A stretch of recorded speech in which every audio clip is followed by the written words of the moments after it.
Beneath the most barren deserts on Earth flow the secret rivers that built empires. This is the story of the hidden waterworks beneath desert empires and how they shaped civilization. By the end, you will understand how invisible engineering dictated the fate of kingdoms and holds urgent lessons for our own parched world. How did a tunnel dug 3,000 years ago create a system of justice? What forgotten technology turned the Silk Road into a corridor of life instead of death? The answers lie in sand and shadow. What does it truly take for a society to thrive against impossible odds? Gold could not buy a drink in the desert. That simple, brutal fact is where our story truly begins. A desert is not merely a place of sand and heat. It is an arena where life is defined by its relationship with a single, vanishing resource. In such a landscape, water is not just a necessity. It is the absolute measure of all value, the core around which every aspect of society must revolve. To build an empire here was an act of defiance against the very logic of the land. So how did they do it? The answer lies not in overcoming scarcity, but in mastering it. The relentless sun and dry winds created a constant, invisible enemy: evaporation. Every open channel, every exposed pool was a losing battle. This environmental pressure forged a unique kind of genius, one obsessed with conservation, with hiding water from the sky, with planning not for the next season, but for the next century. It transformed water management from a simple chore of survival into the deepest foundation of civilization itself. Who controlled the water controlled the food. Who controlled the food controlled the people. And so, in these arid crucibles, engineering became politics. The ability to reliably deliver a trickle of water to a farmer's field was the source of a king's authority. The shared labor of maintaining a water source defined community bonds and social hierarchies. Wealth was not stored in vaults, but in the steady, unseen flow beneath the sand. This is the mindset, born of absolute necessity, that gave rise to the hidden networks we are about to explore. Their remarkable achievements start here, in the understanding that in the desert, water was the first and final architect of everything. The line between a miracle and a machine is often drawn by gravity. Across the Iranian plateau, a traveler might notice strange, circular depressions in the earth, like a line of craters marching in perfect formation across the emptiness. Follow that line and you will find at its end a sudden burst of impossible green, an oasis of orchards and fields. Those craters are not natural. They are the breathing holes of a hidden river, a 3,000-year-old invention called the Qanat. This was not a canal, it was a completely different idea. Instead of fighting the desert by bringing water to the surface, the Persian engineers decided to hide it. They began at the foot of a mountain where rainwater and snowmelt seep into the ground. Here they dug a deep vertical shaft, the mother well, straight down until they struck the hidden water table. Then, with nothing more than hand picks, baskets, and a profound understanding of slope, teams of workers began digging backward. They carved a gently sloping tunnel, just large enough for a person to crawl through, from the mother well toward their distant settlement. Every 100 feet or so, they dug another vertical shaft to the surface to remove rubble and to provide air.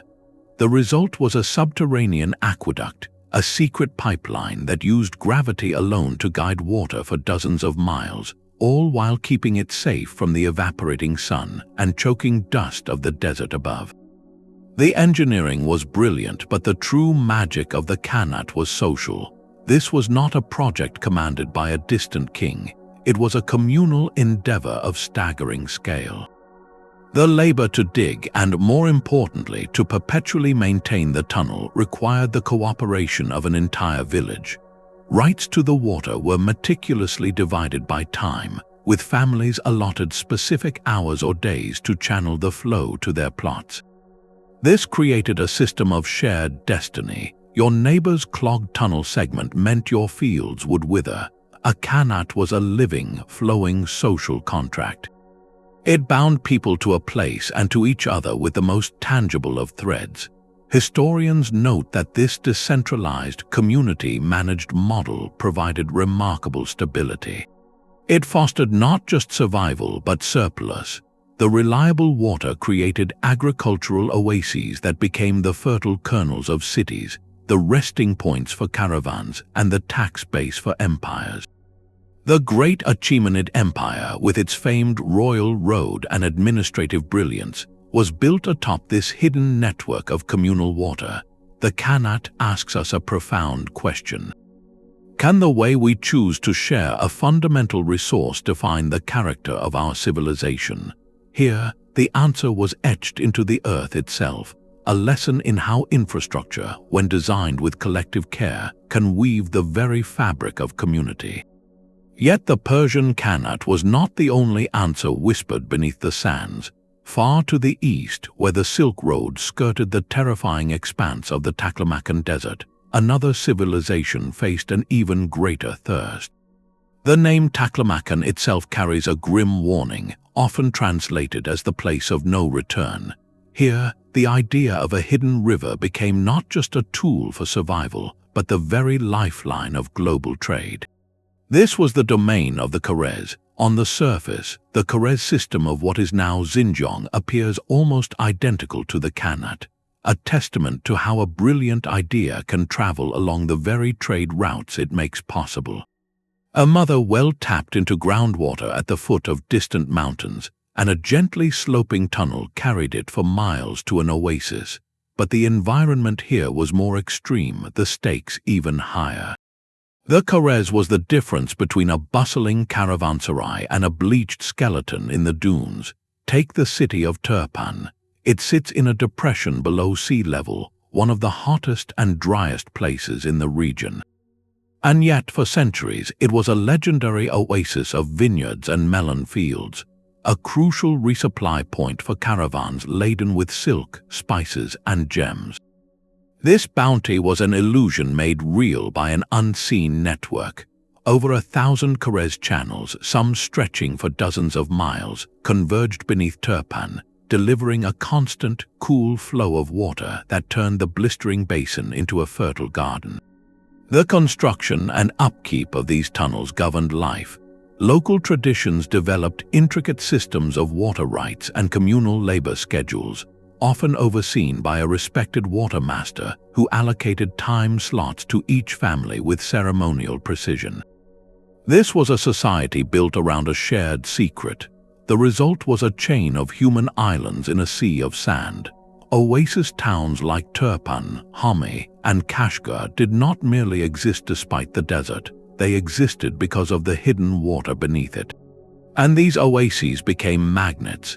They transformed the Silk Road from a nearly impassable gauntlet into a functional, if arduous, corridor. Here, exhausted merchants from China, Persia, India, and Rome could find water, food, and rest. The Karez did not just irrigate crops, it irrigated exchange. In the shaded courtyards of these towns, Buddhism met Nestorian Christianity. Astronomical charts changed hands, and technologies were shared. The Karez demonstrates a powerful truth, that the most local adaptation to environment can have global consequences. By mastering the hidden hydrology of their own desert, these communities inadvertently built the service stations for the ancient world's greatest network of ideas.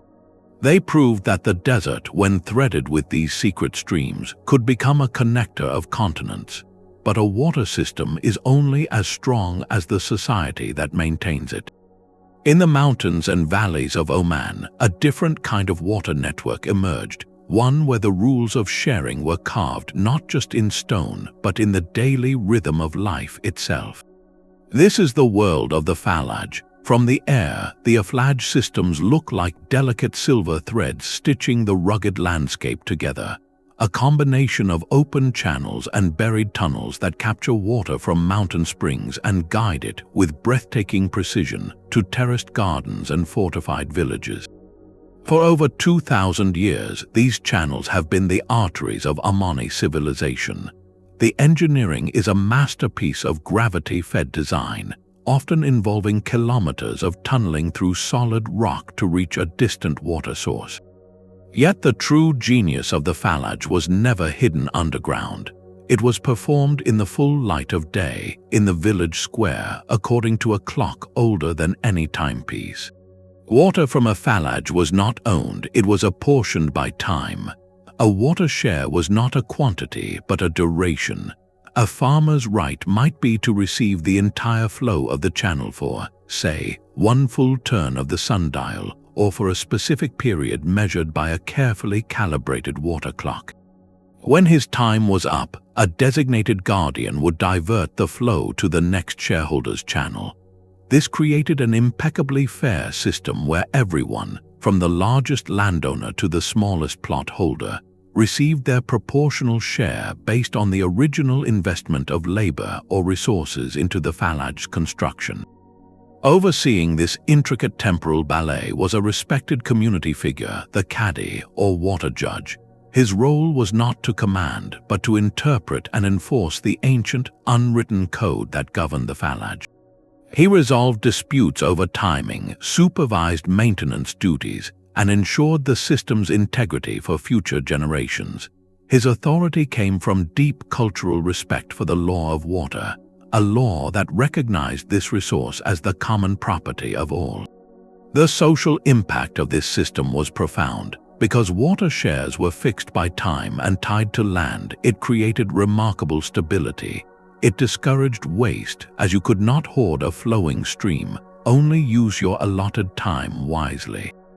Villages grew in specific, clustered patterns around the Falaj outlets, leading to the iconic Omani architecture of tall, windowless houses and lush, private interior gardens, all designed for life in a dry land. The Falaj sustained not just date palms and lime trees, but a model of participatory governance. It demonstrated that a scarce resource, when managed through transparent, equitable institutions, could become a foundation for lasting community rather than a source of conflict. In a modern world grappling with water scarcity and complex rights, the silent, flowing clockwork of the Falaj poses a quiet challenge. It asks us what kind of institutions we need to build not just to distribute water, but to sustain the trust that holds a society together across the centuries. Yet the philosophy of hidden water was not the only one to conquer the desert. For the Roman Empire, water was not a secret to be kept, but a trophy to be displayed. Their approach in arid provinces like North Africa and the Middle East offers a stark and illuminating contrast. Where Eastern systems burrowed discreetly beneath the sand, Roman engineering marched proudly across it in the form of soaring aqueducts and vast, open cisterns. At a place like Caesarea Maritima, a grand port city built by Herod the Great under Roman influence, one finds the remains of a monumental aqueduct that strode for miles along the coast, carrying fresh water from distant springs on towering arches. It was a statement of power, a visible artery of civilization imposed upon the raw landscape. In the desert frontier forts of the Limes Arabicus, the Roman strategy adapted to the scarcity. They became masters of capture and containment, constructing massive reservoirs and cisterns to hoard every drop of precious seasonal floodwater. These were not subtle networks, but immense tanks of stone and concrete, some large enough to serve a small city for months. This reflected the core Roman imperial ethos, centralized, monumental, and dedicated to imposing a predictable order on an unpredictable world. Their water systems were administrative tools, managed by the military or imperial officials, designed to supply legions, bathhouses, and colonies, binding the periphery to the will of the center. This visible, dominant approach worked brilliantly for centuries, creating islands of Roman luxury in the wilderness, but it also represented a different kind of vulnerability. An aqueduct is an obvious target in conflict, and a cracked cistern means total loss. The Roman model required constant, top-down maintenance by a powerful state. When that central authority eventually waned, many of these magnificent systems fell silent, their open channels silting up, their great tanks left as empty monuments. This contrast reveals two profound philosophies of survival. One sought integration with the environment, hiding its lifeline and distributing its care among a community. The other asserted dominance over the environment, showcasing its lifeline and concentrating its control within an administration. Both were ingenious, yet they offered different lessons on sustainability and resilience. The Roman parallel helps us see the hidden waterworks of the East not just as engineering, but as a conscious cultural choice, a preference for discretion and distributed responsibility in the face of an overwhelming land. It poses a timeless question about infrastructure and empire. Is it more durable to be a mighty oak, visible and unyielding, or a network of deep roots, unseen but interconnected? The true architects of these desert empires never carved their names into palace walls. Their legacy is written in the cool, dark silence of a tunnel or the precise turn of a water clock. They were the Mukannis, the Qanat diggers, a professional class whose work combined the daring of a miner, the intuition of a geologist, and the patience of a saint. To call them simple laborers would be a profound misunderstanding. They were the guardians of a vast empirical science passed from master to apprentice over countless generations. Their knowledge was not found in books but in the feel of the soil, the taste of the air in a test shaft, and the subtle signs of moisture on a stone. They understood through hard-won experience which layers of earth would hold a tunnel's shape and which would collapse. They could calculate a perfect, gentle slope over miles using nothing more than sight lines and simple tools, ensuring water would flow without eroding the channel or stagnating. This was a life spent in perpetual twilight, crawling into the earth to extend the community's lifeline, one basket of rubble at a time. The risks were immense. Cave-ins, poisonous gases, and flash floods were constant threats. Yet their social standing reflected the immense value of their craft. A master Mukanni was a figure of deep respect, often compensated with prime shares of the water his tunnel brought to life. He was not just digging a ditch, he was weaving the community's future into the bedrock. Alongside these subterranean artists were the administrators, the water judges and overseers. In the Oasis towns sustained by Karez or Falaj, these individuals held an authority that often rivaled that of political leaders. Their role was one of supreme trust. They mediated disputes between farmers over water timing, organized the communal cleaning and repair of channels, and enforced the ancient, unwritten codes that governed every drop. A water judge's decision was rarely questioned, for his wisdom was seen as essential to collective survival. He had to be a mathematician, a diplomat, and a historian all at once. This created a unique social niche, a specialized professional class that existed outside the traditional hierarchies of soldier, priest, or merchant. Their expertise made the state possible. A kingdom could not collect taxes from barren fields, and a caravan city could not thrive without a reliable well. By ensuring the continuous, equitable flow of water, these engineers and administrators provided the foundational stability upon which empires built their markets, their armies, and their monuments. To recognize them is to shift our gaze from the grand palace on the hill to the quiet individual at the tunnel's mouth, the person whose hands, blackened with earth, literally shaped the contours of civilization. Their story reminds us that the greatest infrastructures are ultimately human creations, sustained not by stone alone, but by knowledge, trust, and a profound sense of duty to those who will come after. The water that nurtured life could also be used to command it. In the delicate balance of a desert society, control over a hidden spring or a crucial tunnel junction was a form of power more tangible than any crown. This created what scholars term hydraulic hierarchies, social structures where authority flowed directly from the spigot.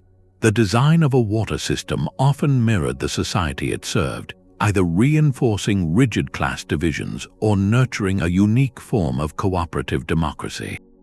In many empires, the source was everything. The mother well of a Qanat, the spring feeding a Falaj. These were often claimed by the ruling elite or a powerful temple. By owning the origin point, they controlled the entire downstream lifeline. This allowed them to exact water taxes, demanding a portion of the agricultural surplus from every field the system irrigated. It also provided a powerful tool for patronage and punishment. A loyal village might be granted favorable water rights or assistance with tunnel maintenance. A rebellious one could find its allocation reduced or its access channel mysteriously neglected. In this way, water became the ultimate lever of statecraft, a quiet, continuous means of enforcement that required no soldiers stationed in the town square. The community's dependence was complete. This model centralized power, creating a clear hierarchy with a water-owning class at the top and dependent farmers below. It turned a natural resource into a political instrument, weaving control into the daily rhythm of irrigation. Yet not all societies chose this path. The communal systems like the Omani Falaj or the shared maintenance traditions of many Qanat villages presented a striking alternative. Here, water rights were often tied not to land ownership alone, but to historical investment of labor in the system's construction and upkeep. A small plot holder who contributed to digging the tunnel had a legally recognized share, a voice in the water council. The role of the water judge was not to dictate, but to interpret the collectively agreed upon rules. This fostered a more participatory, egalitarian ethos. While not perfectly equal, it distributed both the resource and the responsibility for its management across the community, creating a form of infrastructure-based democracy. The contrast is revealing. One system asked who owns the source, the other asked who contributes to the flow. This fundamental question determined whether water would be a tool of consolidation or a bond of cooperation. The story of desert civilization, therefore, is a dual narrative. It is a tale of brilliant engineering, yes, but also a relentless social experiment in how to organize people around a single, vanishing necessity. The channels dug into the earth were also channels of influence, of obligation, and of trust.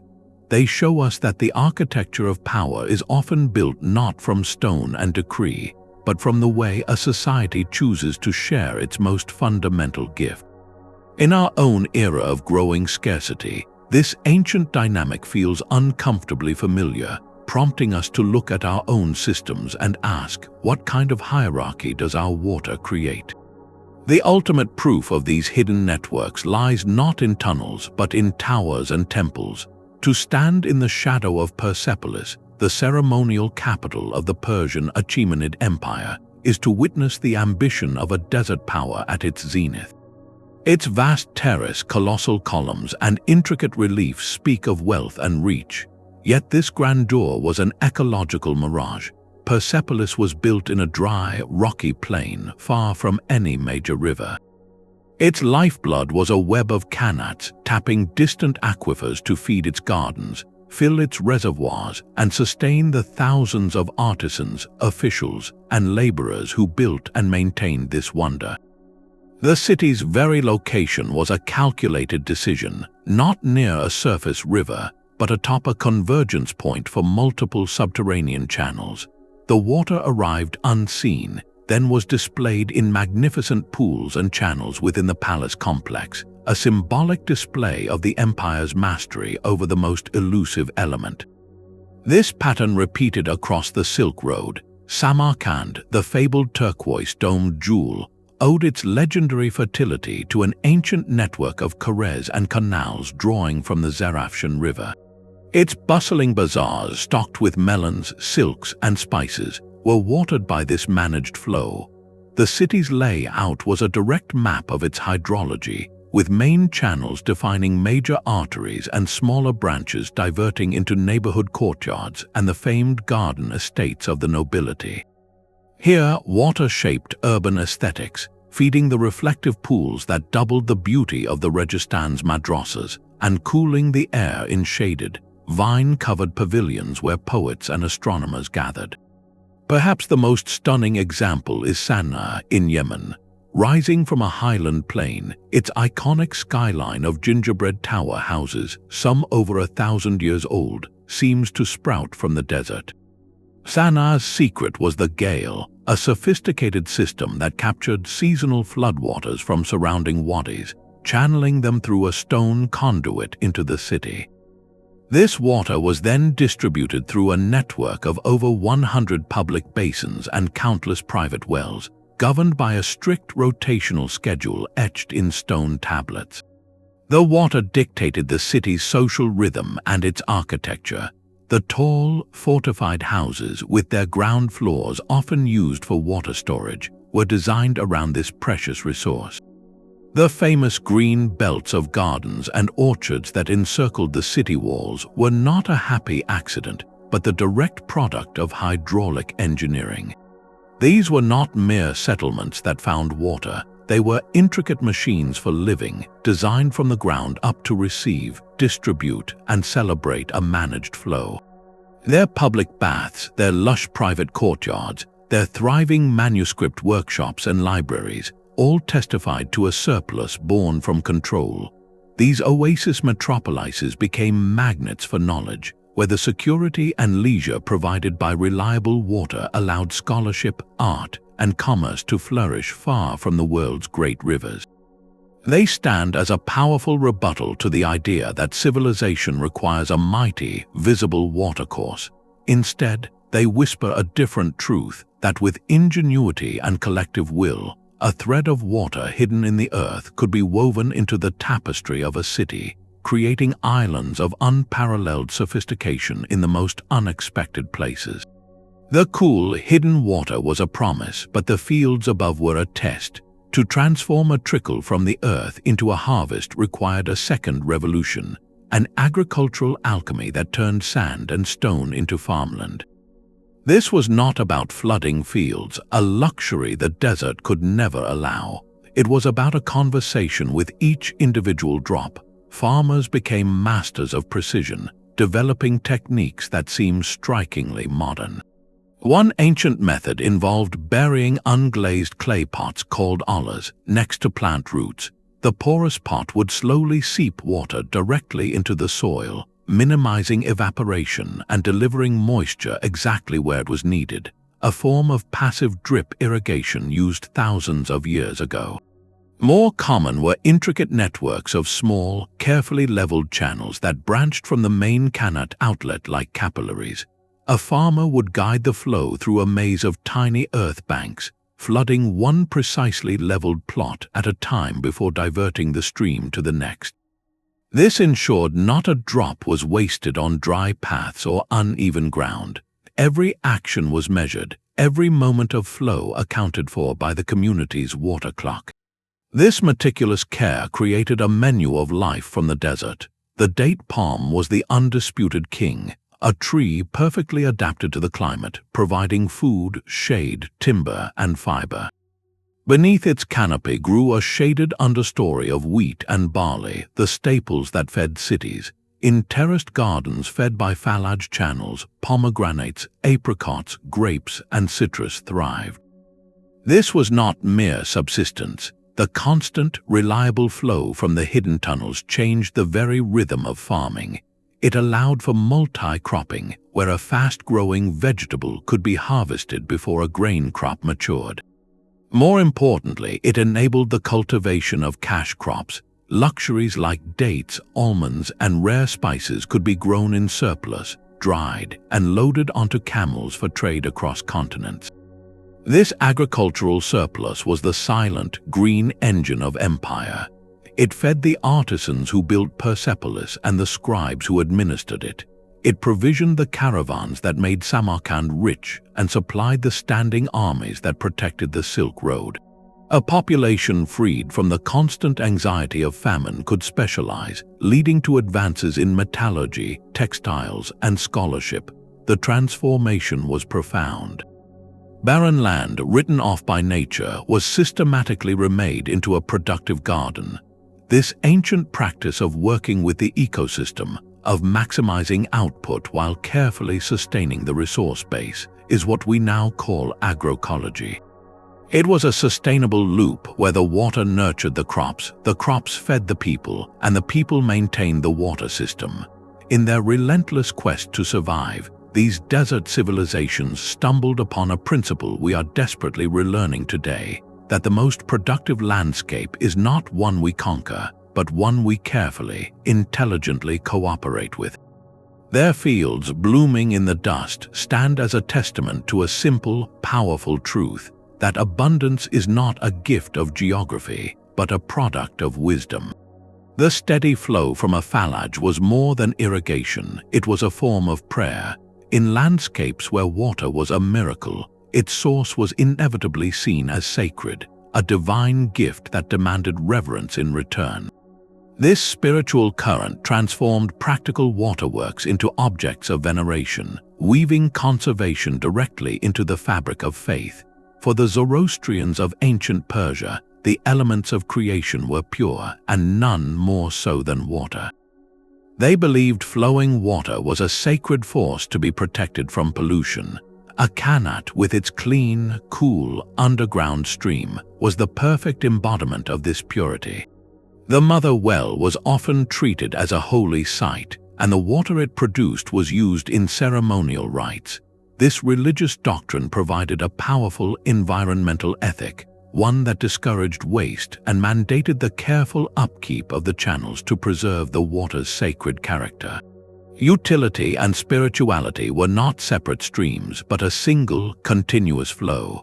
This fusion found beautiful expression in architecture. Step into the courtyard of a traditional mosque in Iran or Oman, and you will almost always find a central pool or a channel of running water. This was not merely decorative, it served a practical purpose for ritual ablutions, the cleansing required before prayer, but it also served a profound symbolic one. The water, often sourced from a Qanat or Falaj, was a physical reminder of the Islamic descriptions of paradise as a garden beneath which rivers flow. The tranquil sound of moving water in a quiet courtyard was an earthly echo of that promised bliss, a sensory bridge between the hardship of the desert and the spiritual hope of abundance. This idea extended to public fountains and sabils, charitable water stations found throughout the Islamic world. To provide a drink to a stranger was considered a pious act, a direct service to the community blessed by the divine. These structures, often intricately decorated, turned the act of distribution into an act of worship, ensuring that the life-giving resource was also a source of spiritual merit. Even the humble hammam, the public bath, was more than a place for cleanliness. It was a social and ritual space where the physical refreshment of water paralleled a spiritual renewal. This sacred dimension created a powerful, self-reinforcing system. Because water was a gift from the divine, its careful management became a religious duty. Neglecting a shared channel or wasting a precious flow was not just poor citizenship, it was a form of sacrilege.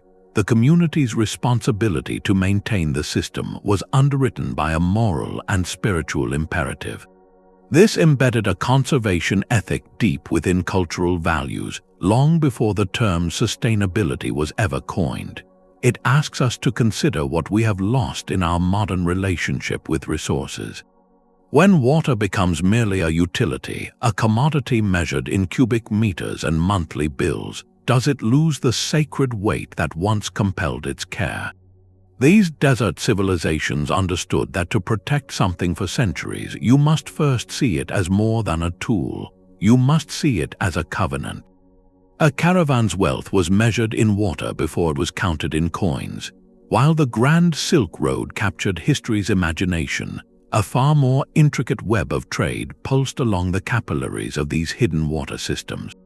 Every functioning Qanat outlet, every flowing Falaj channel, created a microclimate of economic possibility, a fertile pocket that could produce something the desert could not. These oases were not just stops on a journey, they were bustling engines of local and regional commerce. The date harvest from a Persian Qanat village, sun-sweetened and packed for travel, could be traded for wool from the highlands. The vibrant indigo dye produced in an Omani oasis, nourished by precise irrigation, could color textiles destined for markets 1,000 miles away. The water itself became a form of capital, generating goods that turned self-sufficient villages into specialized producers. This was the true economic alchemy of the hidden waterworks. They transformed a life-giving resource into a tradable surplus. The point where the water emerged from the earth naturally became a hub. The Falaj distribution pool, or the Qanat's mother, often evolved into a weekly market, a place where farmers from surrounding villages would gather not only to collect their water shares but to barter their unique yields. A farmer with a surplus of lentils would trade with a neighbor whose apricot trees had borne especially well. These local exchanges solidified community bonds and created a resilient, diversified local economy. But the influence did not stop at the oasis edge. The reliability of these water sources made them predetermined nodes on larger regional trade maps. A caravanserai was never built on a whim, it was built where the water was guaranteed. At these junctions, the oasis economy scaled up. Local dates, almonds, dried fruits, and hand-woven textiles were offered to passing merchants in exchange for salt, metals, tools, spices, and luxury goods from distant lands. The governing authority, whether a local chief or an imperial official, would levy small tariffs on goods traded at these sanctioned stops, generating revenue used to maintain the water system itself and to protect the routes. This created a virtuous cycle: water-funded trade and trade-funded water. Most importantly, the consistent agricultural surplus freed human hands for other crafts. When a community is not perpetually on the brink of famine, specialization becomes possible. In an oasis town, you would find entire quarters dedicated to pottery, using local clay and fueled by kilns that could run continuously thanks to stable settlement. Metalworkers could smelt and forge tools and ornaments, their workshops humming beside the cooling channels. Textile production, from spinning and dyeing to intricate weaving, became a major industry, especially for wool and cotton. These were not mere subsistence crafts, they were industries producing for export. The fine pottery of one region, the sturdy water jars of another, the patterned rugs of a third, all entered the stream of commerce, carried on camels whose very journey was made possible by the next hidden water source on the route. In this way, the subterranean channels acted as unseen economic pumps. They did not just irrigate soil, they irrigated markets. They circulated not just water, but wealth, ideas, and innovation across the arid landscape. The investment in digging and maintaining that initial tunnel was the ultimate seed capital, an infrastructure project that paid dividends for centuries by enabling every other form of enterprise. It is a timeless lesson in development that true prosperity often begins not with a flash of gold, but with the quiet, reliable pulse of water moving beneath the sand, turning scarcity into the very foundation of exchange. But even the deepest well can run dry. The silent decline of these networks is a story not of sudden collapse, but of a slow, creeping silence that fell over the fields. For all their resilience, these hydraulic civilizations faced threats that could unravel the delicate balance they had maintained for centuries. The first was the unraveling of the social fabric itself. A Qanat or Falaj was not a self-cleaning machine. It was a living system that demanded constant, organized care. Political instability, invasion, or the simple breakdown of local governance could scatter the community of maintainers. When the water judge's authority faded or the roster for tunnel cleaning went ignored, the system began a slow death by silt. A single season of neglect could lead to a partial collapse, and a few seasons could mean the loss of an entire tunnel, a loss of knowledge that was often permanent. The social contract that built these wonders was also their most vulnerable point. Without the collective will to uphold it, the water simply stopped flowing. Environmental shifts posed a more insidious challenge. While these systems were designed for aridity, they relied on a predictable rhythm of recharge from distant mountains. A prolonged, multi-decade drought could lower the water table beyond the reach of the mother well, leaving the tunnel reaching for a ghost. In some regions, seismic activity, a shift in the very bones of the earth, could divert underground streams or crack the delicate lining of a tunnel, draining its life away. The climate these engineers had mastered was not a static enemy, and sometimes it changed the rules of the game entirely. Economics also redirected the flow of life. As global trade routes shifted with the rise of maritime travel, the overland Silk Road lost its primacy. Caravans grew fewer, and the bustling oasis towns that depended on their commerce saw their wealth and population dwindle. With fewer people to maintain the channels and less revenue to fund repairs, the intricate Karez networks were gradually abandoned. The water still flowed underground, but there was no one left to listen for its whisper. Yet the most decisive blow often came from the best of intentions: modern technology. The introduction of powerful diesel and electric pumps in the 20th century promised a revolution. Why rely on a fragile, gravity-fed trickle when you could drill a deep borehole and pump water on demand? This was a seductive shortcut, but it ignored the ancient wisdom of balance. These modern wells tapped into the same fossil aquifers that fed the Qanats, but they did so with a voracious, unregulated appetite. A single pump could extract in a day what a Qanat delivered in a year. The result was a catastrophic drawdown of the water table. Across Iran, Oman, and Xinjiang, ancient mother wells found themselves hanging in the dry air, their tunnels leading to nothing. The very technology meant to liberate communities from scarcity often destroyed the sustainable system that had sustained them for millennia. A stark lesson in how a solution for today can steal from tomorrow.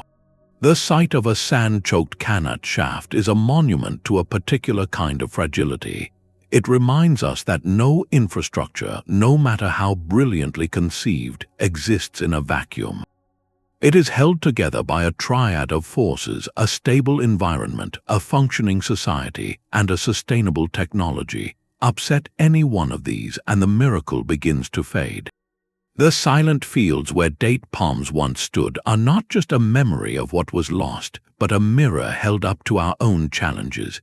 They ask us, what are the invisible threads holding our own systems together, and what would it take for them too to fall silent? The history of these waterworks is not found in libraries but in the ground itself. To read it, we must learn a new language, one of sediment layers and electromagnetic echoes. This is the world of archaeological hydrology, a field where scientists act as detectives, piecing together the story of ancient water from the faintest of clues left behind. Their toolkit blends the traditional with the radically modern. It begins with the patient work of excavation, carefully brushing away centuries of sand and silt to reveal the precise curve of a Qanat tunnel or the stone lining of a long-forgotten cistern. Each layer of sediment tells a story: a season of flood, a period of heavy use, or the final moment of abandonment when the channel filled with wind-blown dust. But to dig blindly is to risk destroying what you seek. This is where technology becomes a time machine. Ground-penetrating radar sends pulses of energy into the earth, painting a ghostly image of buried walls, voids, and channels on a screen, revealing the blueprint of a hidden network without moving a single stone. From even higher up, satellite imagery and aerial photography can detect subtle differences in vegetation or soil moisture, tracing the faint, straight lines of a buried Falaj across a modern field, lines invisible to anyone standing on the ground. Perhaps the most revealing tools are those that analyze the water itself, or rather, its memory. Scientists can now take samples from the mineral deposits inside an ancient canal, a process called isotopic analysis. These deposits hold a chemical fingerprint of the water that once flowed there, revealing whether it came from a distant mountain spring, a local aquifer, or even seasonal rainfall. This allows researchers to reconstruct the paleoclimate, to understand if a system failed because of a long drought or a shift in the water source. The goal is more than just mapping pipes. It is to reconstruct an entire hydrological relationship. By combining these scans, digs, and chemical tests, archaeologists can model how much water a system delivered, how many people it could have supported, and how the flow was managed over time. They can see where a community expanded its fields following a new tunnel, or where they retreated when the water began to wane. This painstaking work transforms these structures from silent ruins into dynamic, living systems again. It allows us to witness the moment an engineer 3,000 years ago corrected the slope of a tunnel, or the decade a community fought a losing battle against a sinking water table. Each discovery is a conversation across millennia, a chance to recover not just a technology, but the environmental intelligence and collective effort that made it possible. In tracing these hidden rivers, we are ultimately tracing the choices of the people who depended on them, learning to read a history written not in ink, but in the silent, enduring language of water and earth. The silent wisdom of these tunnels is speaking again. In a world now facing its own parched future, the ancient logic of hidden water is being rediscovered, not as a relic but as a revelation. From the highlands of Morocco to the deserts of Arizona, communities and engineers are looking back to these gravity-fed systems for answers to modern crises. This is not nostalgia, it is a pragmatic return to principles that work. In Iran, where thousands of Qanats fell into disrepair after the spread of electric pumps, a quiet revolution is underway. Local NGOs, often partnering with universities, are organizing villages to clear out silt-choked tunnels and repair collapsed shafts. The goal is not to abandon modern wells entirely, but to create a balanced system. A functioning Qanat provides a steady, free flow without a single watt of electricity, and critically, it does not deplete the aquifer. It sustainably taps just what the water table can give, acting as a natural regulator that prevents over-extraction. This revival is as much about social cohesion as it is about water, restoring the communal labor and shared responsibility that once bound these villages together. The lesson is being applied in new forms. In arid regions of India and sub-Saharan Africa, NGOs are promoting modern adaptations of the Qanat principle, called subsurface dikes or infiltration galleries. These are essentially simplified, shorter versions that capture seasonal runoff and store it underground, safe from evaporation, creating a local, reliable reservoir for dry months. The principle is identical: hide the water from the sun, let gravity do the work, and let the community manage it. Meanwhile, the legal philosophy of the Falaj is finding new life in water policy.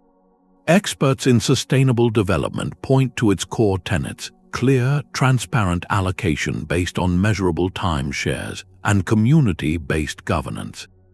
In places like New Mexico and Australia, where water rights are a source of intense conflict, policymakers are studying these ancient models to design more equitable and resilient water courts and distribution schedules. The idea that water is a common trust, not a private commodity, is gaining fresh urgency. The environmental benefits are profound where these systems are revived. Unlike energy-hungry pumps that lower water tables and can pull up salty, contaminated water, a Qanat or Falaj naturally filters water as it travels through gravel and sand, delivering clean, cool water. Because it flows continuously, it recharges soils and supports local ecosystems along its path, creating green corridors that combat desertification. This is a circular system, one that works with the environment rather than mining it. The modern application demonstrates a powerful truth that the most advanced solution is not always the one with the most wires. Sometimes it is the one with the deepest roots. In blending 3,000-year-old engineering with contemporary hydrology and social science, we are not just repairing tunnels, we are repairing a relationship with our most vital resource. It is a reminder that the answers to sustainability are often already here, written in the quiet language of stone and slope, waiting for us to listen. The great river valleys gifted their people with an abundance that shaped history's most famous origin stories. The annual flood of the Nile, the twin pulses of the Tigris and Euphrates, these were monumental, visible events that dictated a calendar of planting and harvest. Civilizations there rose by learning to predict, channel, and harness these powerful, sometimes destructive surpluses. Their challenge was one of management and control, building vast dikes and diversion canals to protect cities from floodwaters and to spread fertility across wide plains. This was civilization built upon a foundation of overwhelming abundance, where the central organizational task was distribution from a known, mighty source. The desert engineer, however, faced a completely inverted reality. Theirs was not a world of surplus, but of profound deficit. There was no mighty river to predict or appease, only the faint whisper of a water table, the rare gift of a mountain spring, or the brief, violent rush of a flash flood. Their genius lay not in harnessing power, but in conjuring persistence from near nothingness. While a Babylonian administrator planned for the spring inundation, a Persian Mukanni was calculating the precise 1% slope needed to keep a trickle moving for 20 miles without stagnating or eroding its own tunnel. The organizational demands reflected this fundamental difference. River valley empires often developed top-down, centralized bureaucracies to mobilize labor for massive, seasonal projects like canal cleaning or levee repair. The pharaoh's authority was literally built on directing the collective effort to manage the Nile's gift. In the desert, the scale was different, but the need for coordination was even more intimate and constant. A Qanat or Falaj was not a seasonal project. It was a perpetual lifeline requiring daily, decentralized vigilance. A single collapsed segment anywhere in its miles-long course could doom the entire system. This demanded not a distant imperial ministry, but a hyper-local, deeply embedded system of mutual responsibility, where every user understood their role in maintenance and every water judge's ruling was accepted as law for survival. The contrast reshapes our understanding of civilization's cradle. We have long been taught to see it as a place of obvious geographic fortune, a fertile riverbank where society naturally blossomed. The desert empires force us to expand that definition.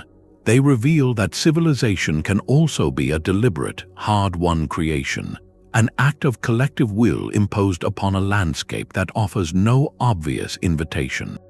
It is the difference between cultivating a garden in naturally rich soil and painstakingly creating the soil itself, particle by particle, in a barren tray. One is an act of cultivation, the other an act of pure invention. This does not diminish the achievements of Egypt or Mesopotamia, but it elevates those of Persia, Oman, and the Silk Road oases. They prove that human ingenuity is not a single tool forged in one type of furnace. It is a versatile kit capable of producing the monumental irrigation canal and the hidden gravitational tunnel, the centralized granary and the community water clock. By placing these two models side by side, we see not a hierarchy of civilizations, but a spectrum of brilliant adaptation. The river gave the template for the state, but the desert gave the blueprint for the community, and both were essential chapters in the human story of making a home in this world. The same ingenuity that hid water in darkness also knew when to bring it into the light. Beyond mere function, the management of this precious resource blossomed into a profound artistic language, a celebration in stone and tile that turned necessity into an experience of beauty. In the heart of a bustling Persian city, you might stroll down a covered bazaar street, shaded and cool even at midday. This was no ordinary arcade, it was a sabbat, a vaulted passage built directly over the course of a Qanat. As you walked, you would hear the faint, soothing murmur of the hidden river flowing beneath your feet, a constant, cool whisper that transformed a practical engineering feat into a sensory gift for the entire community. The architecture did not just house the water, it honored its presence, making the city itself a living monument to the hidden source of its life. This celebration reached its peak in the Ab Anbar, the monumental public reservoirs of Iran.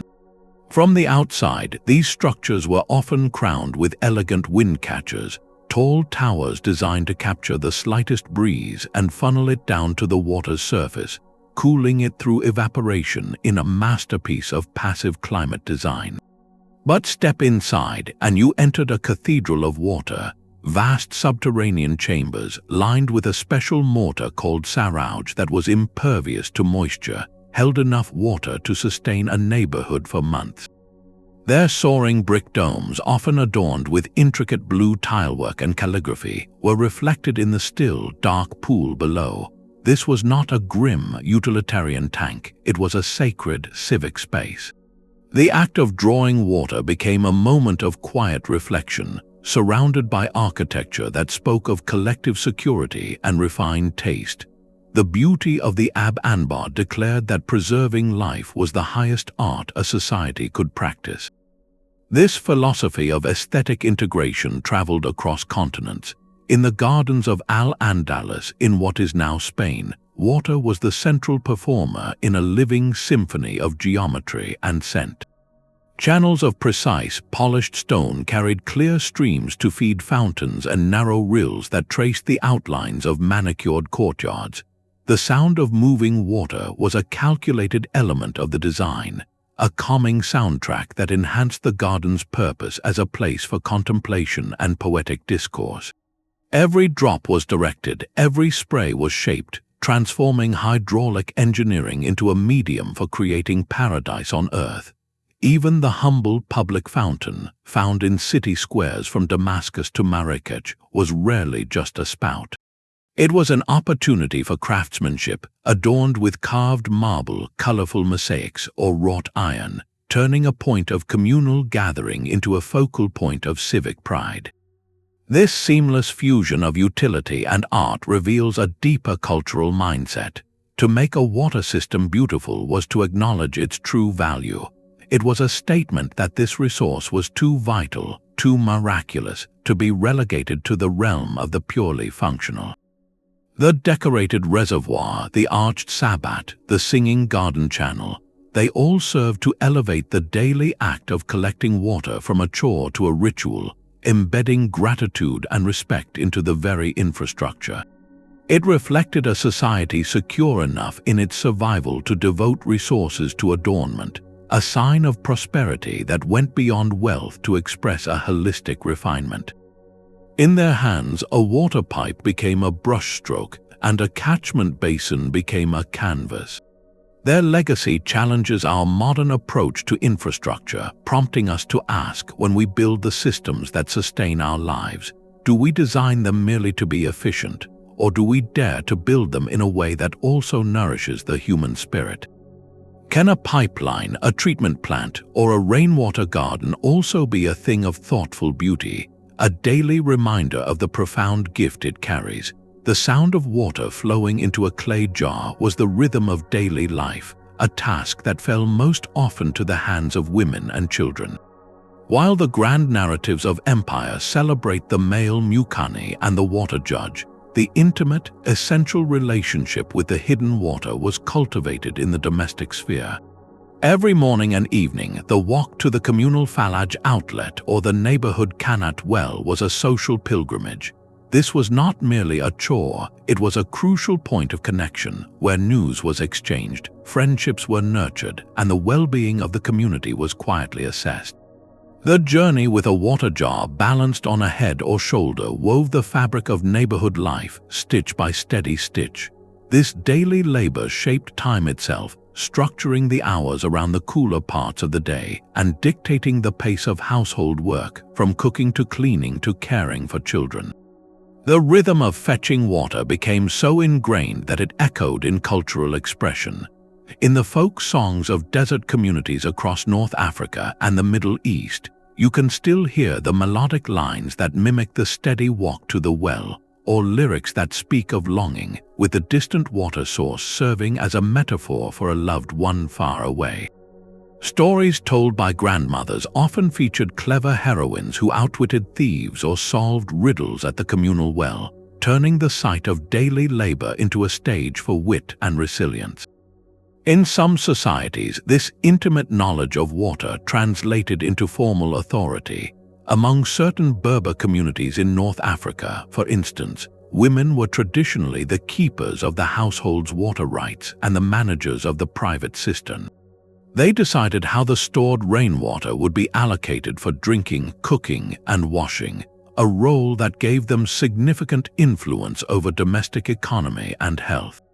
In parts of Oman, women participated in the ceremonial aspects of Falaj distribution for special occasions, preparing ritual foods that were shared when the water was blessed or a new channel was opened. These roles, though often absent from official records, were foundational. They reveal a hidden geography of power and knowledge. A woman knew precisely how long it took to fill her family's jars. She could detect a subtle change in the water's taste or flow that might signal a problem upstream, and she maintained the social networks that ensured help was available if the walk became too difficult. This gendered dimension adds profound depth to our understanding. It shows that the hidden waterworks did not just irrigate fields or fund empires, they irrigated the very patterns of kinship and care. They created spaces for female society and conversation away from the male-dominated spheres of the mosque or the market. The infrastructure of survival was thus mirrored by a social infrastructure of mutual aid, one largely built and sustained by the quiet, consistent labor of women. To listen for the echo of a water jar being filled is to hear the heartbeat of the private world that made the public splendor possible. A reminder that civilization is sustained not only by the engineer's tunnel, but by the bearer's journey. A society's most vital truths are often preserved not in stone, but in speech. The intricate dance of managing hidden water generated a specialized language, a precise vocabulary that eventually seeped into everyday talk, poetry, and law, forever shaping how people saw their world. The very word Qanat traveled from ancient Persia across continents, carried along the same trade routes the tunnels made possible. It entered Arabic, spread to North Africa as Fagara, and reached Spain as Al-Qanat, its journey mirroring the physical diffusion of the technology itself. This was more than a borrowed term, it was a conceptual package carrying with it the entire idea of a gravity-fed, subterranean channel. The name itself became a shorthand for a specific kind of ingenuity, a hidden lifeline. But the linguistic legacy runs far deeper than a single noun. Consider the precise terms for water shares and time. In Oman, the unit of time for a water turn from a falaj was called a athar, a measure so fundamental it structured the daily and weekly rhythm of entire villages. To say someone's athar had come was to announce a moment of both economic opportunity and social responsibility. In the legal documents of many desert societies, we find meticulous language describing water rights, often phrased not as ownership of a substance, but as a right to a flow for a specific duration. These were not dry contracts, they were the constitutional documents of survival, their wording honed over centuries to prevent conflict. This legal precision bled into common metaphors. A poet might describe a beloved's generosity as being like a falaj, endless and sustaining, or lament a betrayal as a blocked Qanat, a promise of life suddenly cut off. The shared understanding of these technologies provided a rich, immediate imagery that everyone could feel in their bones. Even the tools of the trade entered the vernacular. The term for the water judge, the qadi, derived from a root meaning to judge or decide, but in communities from Oman to Xinjiang, it came to mean specifically the arbiter of water, his title evoking a respect akin to a sage or a scholar. The specialized baskets used by Mukannis to remove rubble from deep shafts had local names that sometimes became proverbial, used to describe someone who tirelessly carries away burdens. This linguistic seepage is a subtle but profound testament.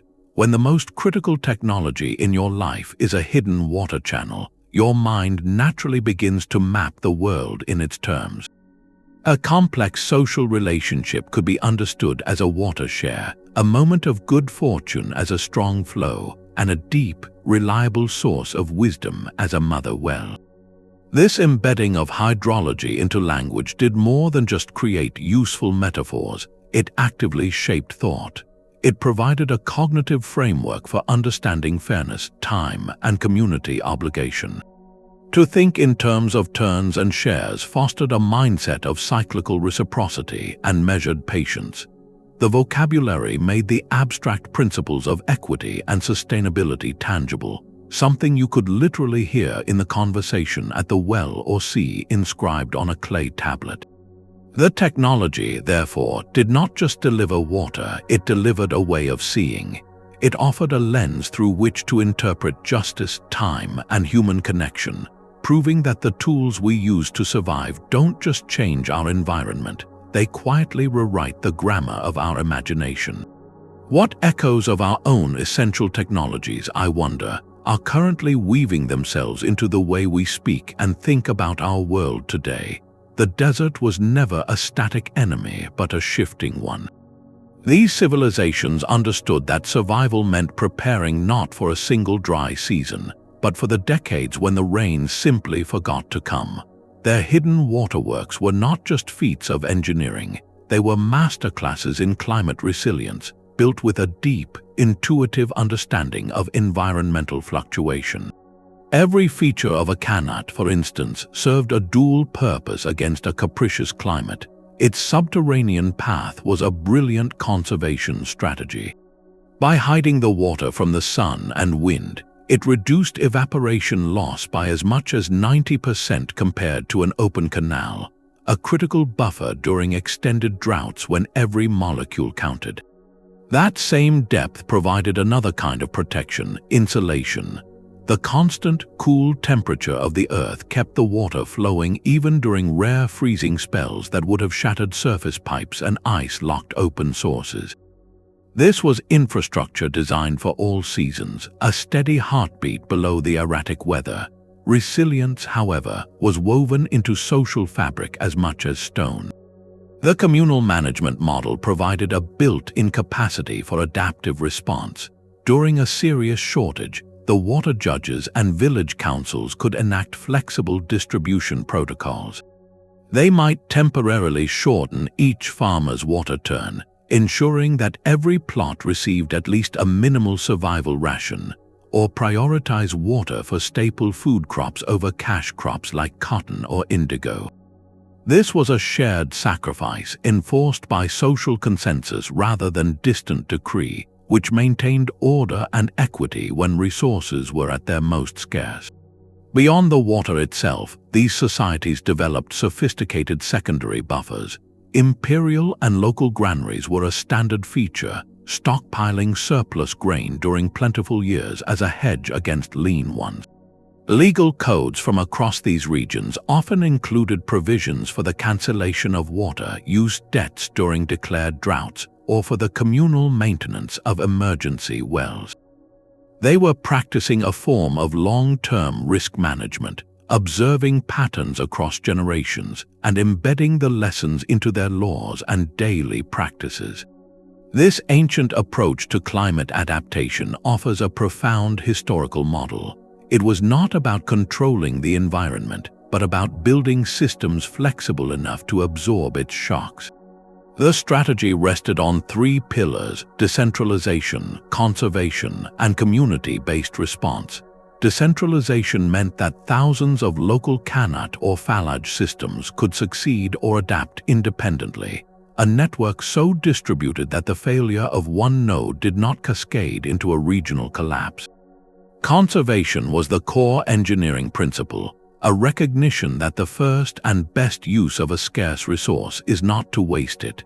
and the community-based response ensured that the people most affected by a shortage were also the ones empowered to manage it, fostering both accountability and mutual aid. Their resilience came from accepting uncertainty as a permanent condition and designing their entire society around that reality. In an age facing our own profound environmental shifts, their legacy is not a specific blueprint but a philosophy. It asks us whether our own systems are designed for maximum efficiency in good times or for enduring stability through difficult ones. Can we build infrastructures and the societies that maintain them that are as resilient as a tunnel in the earth, patient, protected, and sustained by the collective will to see the next generation thrive? A fortress is only as strong as its well. In the calculus of desert warfare, water was not merely a logistical concern. It was the ultimate strategic terrain, more valuable than any hilltop or wall. An army could carry its own food, but it could not carry enough water to survive a prolonged campaign in the arid lands between oases. This brutal reality transformed every hidden spring and Qanat mother well into a military asset of the highest order, and the empires that mastered them held a decisive, often invisible, advantage. The most direct application was in fortification. Castles and garrison towns were not placed at random. They were deliberately constructed to control a critical water source. You would often find a formidable citadel built directly atop the mother well of a Qanat system, or encircling the only reliable spring for miles. The fortress of Bam in Iran, one of the largest adobe structures in the world, was sustained by a sophisticated network of Qanats that ran beneath its towering walls. To lay siege to such a place was a daunting proposition. The defenders, with their secure underground supply, could hold out for months or even years. The attackers, by contrast, faced the relentless arithmetic of thirst. Their siege lines had to be anchored near a water source of their own, which made their own positions predictable and vulnerable. This gave the defenders a profound psychological edge. They watched from their walls as the invading force struggled with the very element they controlled so completely. This dynamic made knowledge of water geography the most precious of military intelligence. The maps of a desert kingdom did not just show roads and mountain passes. They meticulously charted the locations of Qanat heads, hidden cisterns, and seasonal water holes. This information was guarded as a state secret. To know where an enemy's water was hidden was to hold the key to their defeat. A small, skilled raiding party could achieve what an entire army could not. Under cover of darkness, they could locate and sabotage a critical Qanat shaft, filling it with rubble to cut off the flow to a city or fortress. The result was not a dramatic battle, but a slow, silent strangulation.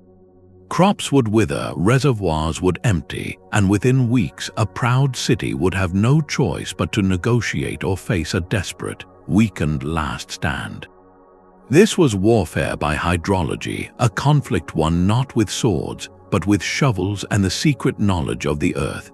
Conversely, the mastery of water allowed empires to project power outward, to stretch their reach into the barren lands that separated them from rivals.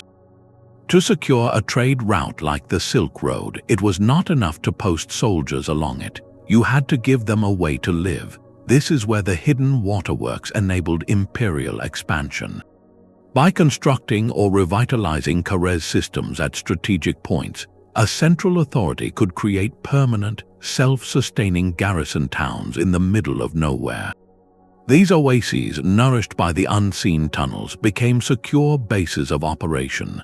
They supplied patrols, repaired caravans, and served as listening posts deep in hostile territory. A network of such watered forts functioned like a chain of secure islands, allowing an empire to control the vast desert sea between them. The Roman limes in North Africa and the Persian fortifications along the Silk Road operated on this principle, their military presence made permanently possible by engineered water. This martial dimension completes our understanding of the hidden waterworks.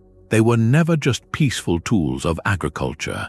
They were active instruments of geopolitics, the submerged foundations of borderlands and spheres of influence.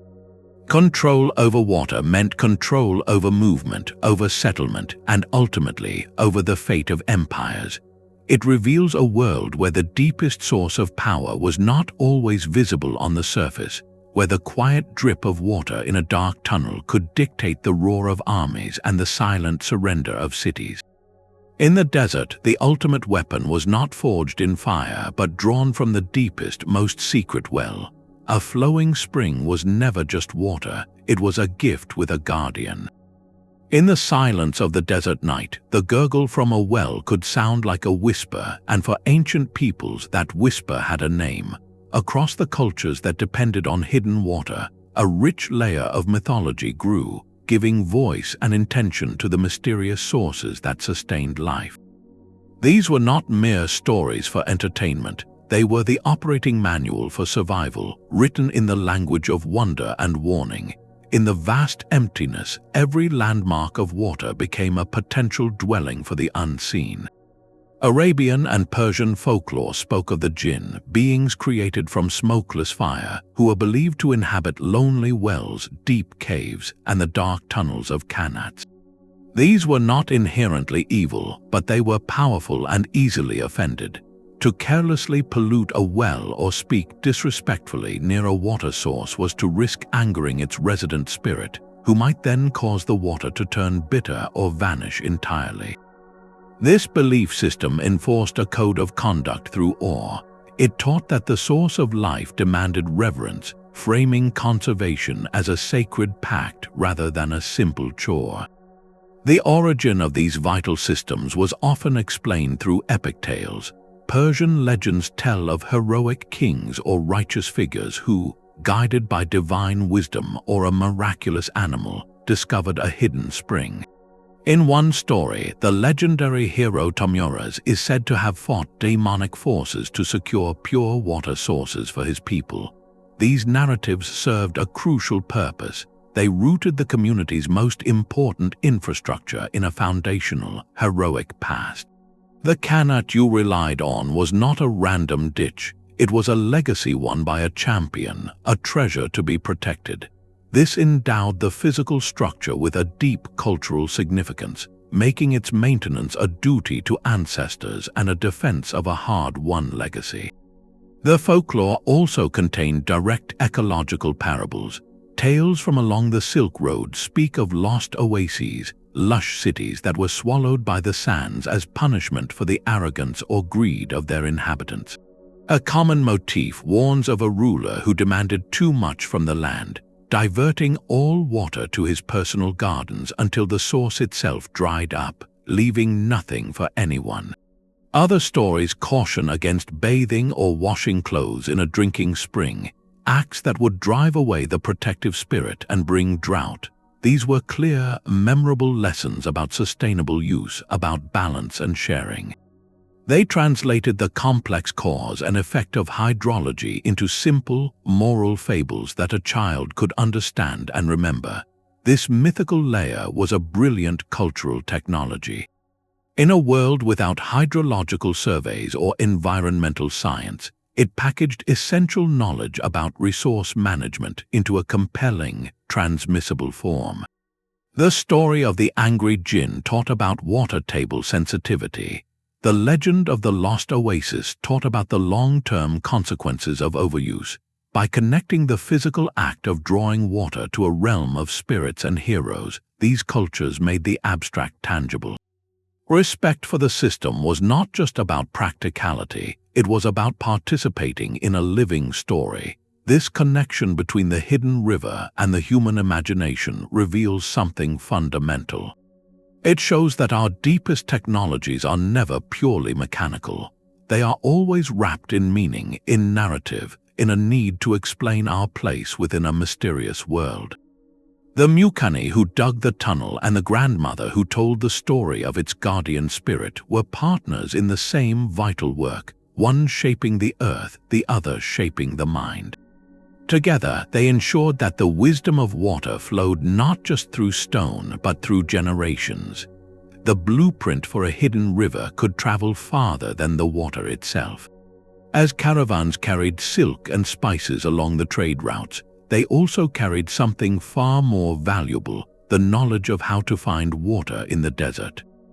The spread of Qanat technology is a map of ancient globalization, a story of how a brilliant idea flowed across political and cultural borders, adapting to each new landscape it encountered.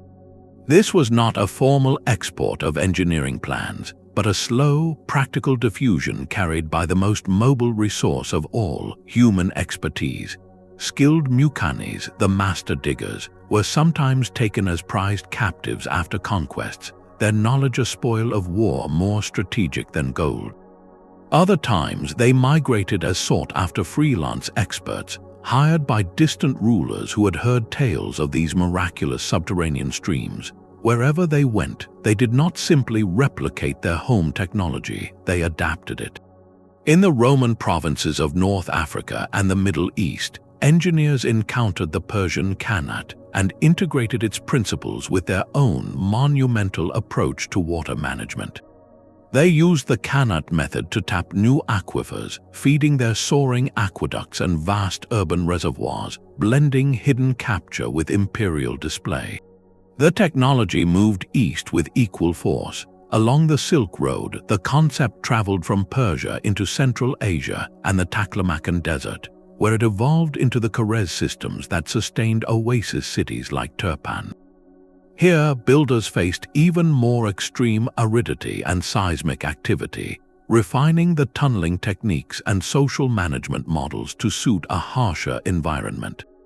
Remarkably, evidence suggests the core idea may have even influenced water management practices as far east as China's arid northwest, where similar subsurface irrigation galleries appeared, adapted to tap the unique hydrology of the lowest plateaus. This journey was never a simple copy and paste. It was a process of creative translation. A Mukanni from Persia would examine the soil composition in a new land, consult with local farmers about rainfall patterns, and study the lay of the land before plotting a tunnel's course. He would train local apprentices, passing on not just the method, but the intuitive science behind it, the feel of stable strata, the calculation of slope by eye. In this way, the technology became rooted in its new home, its maintenance and governance evolving to fit local social structures and beliefs. This cross-cultural conduit reveals a fundamental truth about ancient innovation. It was profoundly collaborative. No single civilization held a monopoly on ingenuity. The Roman mastery of concrete, the Persian genius for gravity-fed tunnels, the Chinese expertise in large-scale administration, all could mingle and merge at the bustling crossroads of empire and trade. A hidden water system in a remote desert oasis might embody techniques and social rules borrowed from 3 different continents, a quiet monument to international problem-solving. The Qanat, therefore, was more than a water delivery system. It became a vector for the flow of practical knowledge, a shared language of survival that connected engineer to engineer across vast distances. It reminds us that the greatest human achievements are rarely born in isolation. They are conversations held across generations and borders, whispered in the dark of a tunnel and carried on the long, dusty roads between worlds, proving that even the most local solution to survival can, in time, water the roots of global understanding. The shadow of a Qanat tunnel held more than cool water. It held the weight of immense human effort. To marvel at the endurance of these systems is also to recognize the endurance of the people who built and maintained them, a story of both collective triumph and profound strain. The initial excavation was a monumental undertaking. Teams of workers, armed with simple iron picks and baskets, would carve through rock and compacted earth, digging the mother well first, sometimes descending over 100 feet into darkness. From there, they inched backward, extending the main tunnel toward their distant destination. The work was performed in a cramped, airless twilight, with the constant risk of collapse or pockets of trapped, foul air. Each basket of rubble had to be hauled up through the vertical shafts by hand, a relentless cycle of labor that could stretch for years before the first life-giving trickle ever reached its goal. This was not a task for the occasional volunteer. It demanded a dedicated, organized workforce.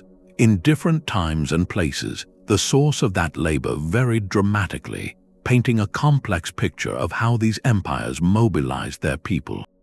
In some contexts, particularly under powerful centralized states like the Achaemenid or Roman empires, the work was often performed through corvée labor, a form of tax paid to the state in days of mandatory work. Farmers might be required to leave their fields for a season to contribute to a grand imperial water project, a burden that fed the empire's infrastructure but could strain local communities. There is also evidence from certain periods and regions that enslaved individuals were used in this dangerous work, a stark reminder that the glittering oasis cities sometimes rested on foundations of profound hardship.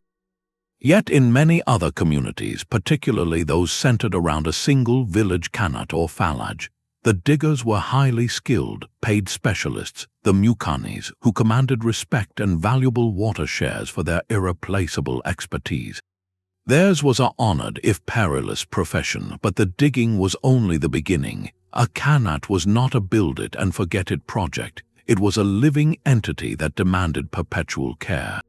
Silt and mineral deposits would steadily accumulate in the tunnels, requiring annual or biannual cleaning. This was a communal duty, often organized by the water judge. Every able-bodied man from the village might be called upon for a week of work, crawling back into the cramped passages to scrape the channel clear by hand, passing baskets of muck back up the shafts. Walls needed shoring up with timber or stone, and occasional collapses had to be repaired immediately. This maintenance was the true heartbeat of the system, a recurring tax of time and effort paid by every generation to the one that came before. The social and economic cost of this upkeep was immense. It required a stable, settled population with a deep institutional memory and a strong shared incentive.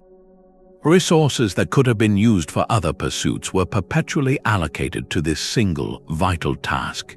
This created a profound vulnerability. If political turmoil, war, or economic shift pulled people away from the land, or if a generation simply lost the will or the knowledge to perform the cleaning, the system would begin to degrade. A single missed maintenance cycle could lead to a partial blockage, reduced flow, and eventually total failure. The hidden waterworks, therefore, were a double-edged sword of civilization. They enabled life in the desert, but they also bound that life to a relentless, demanding routine. They could foster remarkable cooperation and equity, but they could also be built and sustained through coercion and inequality, depending on the society that wielded them. To acknowledge this full cost is not to diminish their genius, but to deepen our understanding of it. It completes the picture, moving our gaze from the elegant engineering of the tunnel itself to the faces, both willing and unwilling, that carved it from the stone and the generations of hands that kept it clear. Their story asks us to look at any great human achievement and wonder, not just how it was built, but who built it and what was asked of them to keep the miracle flowing. The desert's stark duality did not just shape cities, it shaped the very language of the soul. For the poets and scholars who lived in the shadow of these hidden rivers, the world presented itself in two absolute states, the barren expanse and the sudden garden. This contrast, made possible by the unseen waterworks, became one of the most enduring motifs in the literature of the arid world, a canvas upon which they painted their deepest thoughts on love, faith, and the human journey. In the classical Persian tradition, the oasis was not merely a place, it was a state of being. The garden or bog, watered by the Qanat's secret flow, was the ultimate symbol of order, beauty, and divine favor. Poets like Hafez and Sodi wrote of it as a reflection of paradise itself, a space of fragrant blossoms, murmuring streams, and tranquil shade where the soul could find rest. The desert, by contrast, was Veran, a place of desolation and trial, a landscape for wandering and spiritual longing. This wasn't just scenery, it was a complete metaphysical map. The journey from the harsh desert into the sanctuary of the garden mirrored the soul's own path from ignorance to enlightenment, from longing to fulfillment.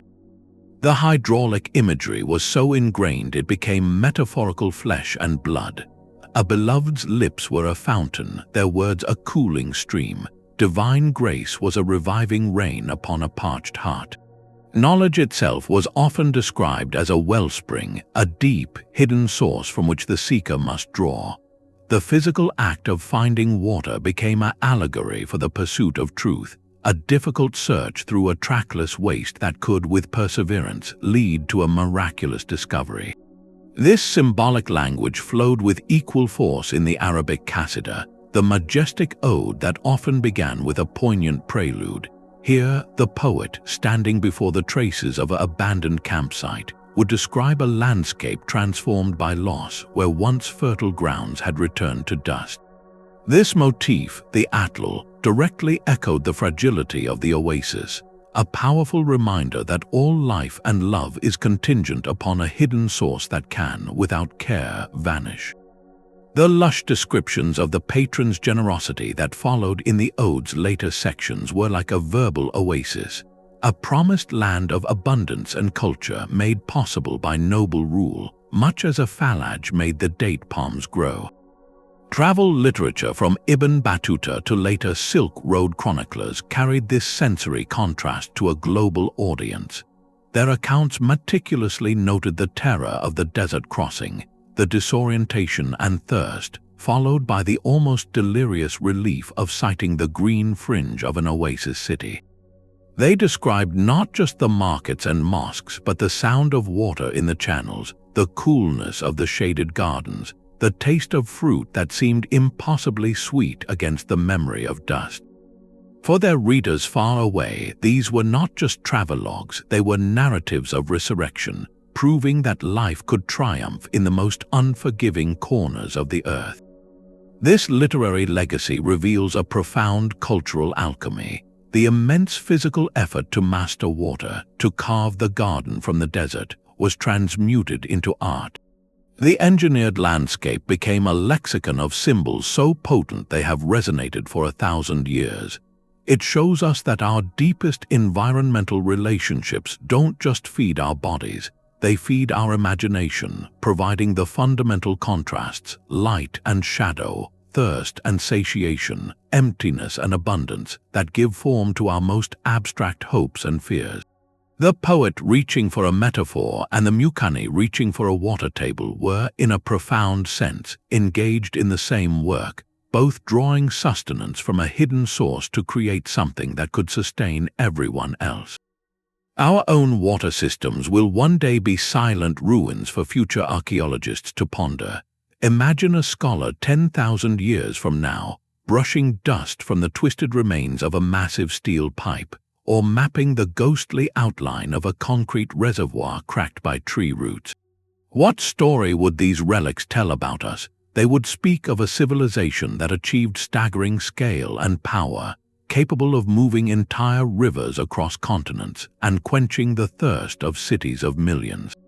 But they would also reveal a profound dependence, a reliance on immense centralized structures that demand constant energy to pump, purify, and distribute.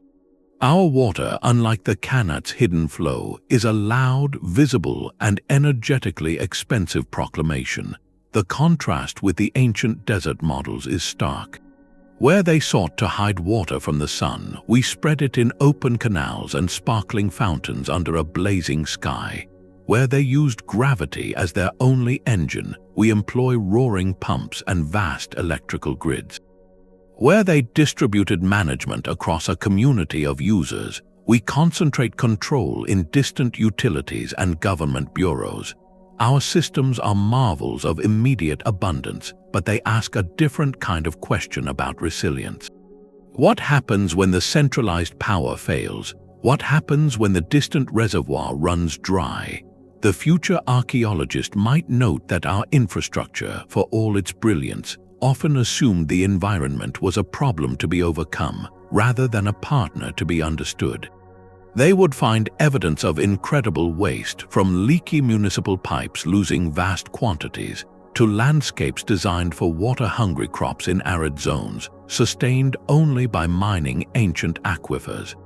The buried plastic pipes threading beneath our suburbs might tell a tale of convenience and isolation, where water arrives with a turn of a tap, its source and journey a mystery to the homeowner, severing that intimate, daily connection to the resource that once defined community life. This speculative exercise is not about romanticizing the past, it is about clarity. The hidden waterworks of Persia and Oman were not primitive. They were sophisticated, elegant solutions to the eternal problems of scarcity and sustainability. They offer a different set of design principles: decentralization, passive operation, conservation as the core engineering goal, and community-based governance. In an era of climate uncertainty, these principles are being re-examined not as history, but as potential innovation. What if we designed modern systems that mimic the Qanat, using gravity-fed, decentralized networks to recharge local aquifers? What if our water law borrowed from the Falaj, creating transparent, time-based shares for agricultural and urban users? Our current mega dams and transcontinental pipelines are the pyramids of our age, awe-inspiring testaments to our ambition. But the true test of a civilization, the future archaeologist might conclude, is not the monument it builds, but the legacy it leaves in the ground. Will our hydrological footprint be a layer of plastic and dried-up reservoirs, a story of short-term mastery and long-term depletion? Or will we learn to weave the old wisdom with the new, creating systems that are not only powerful but also patient, not only efficient but also equitable, designed to sustain the seventh generation as thoughtfully as our own? The silent tunnels beneath the desert pose that question to us across the centuries, inviting us to consider what kind of ancestors we intend to be. You can still hear the water flowing in the Qanat of Gonabad. In eastern Iran, this 2,700-year-old tunnel, one of the oldest and deepest in the world, continues to deliver a steady stream to the fields of Khorasan. Visitors can descend a modern staircase alongside one of its vertical shafts, feeling the air grow cool and damp as they drop over 100 feet toward the murmuring channel below.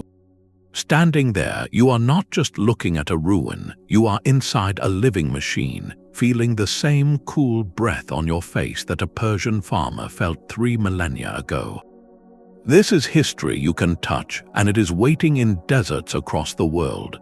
In Oman, the Falaj irrigation systems are not just archaeological sites, they are the vibrant pulse of daily life, recognized by UNESCO as a masterpiece of human ingenuity.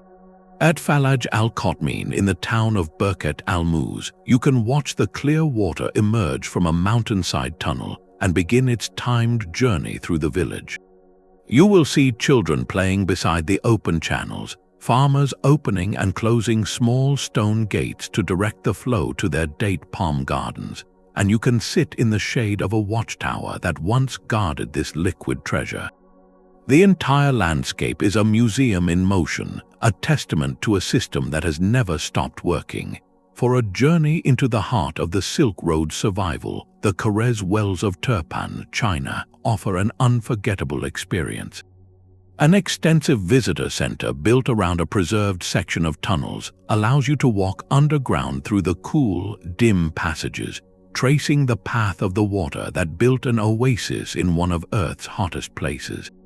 Above ground, you can see the characteristic lines of access shafts marching toward the distant flaming mountains, a visible map of the hidden river that defied the desert. Beyond these functioning wonders, dedicated museums help complete the picture. The Water Museum in Yazd, Iran, housed in a beautifully restored traditional Ab Anbar, uses models and tools to explain the science and social organization of the Qanat.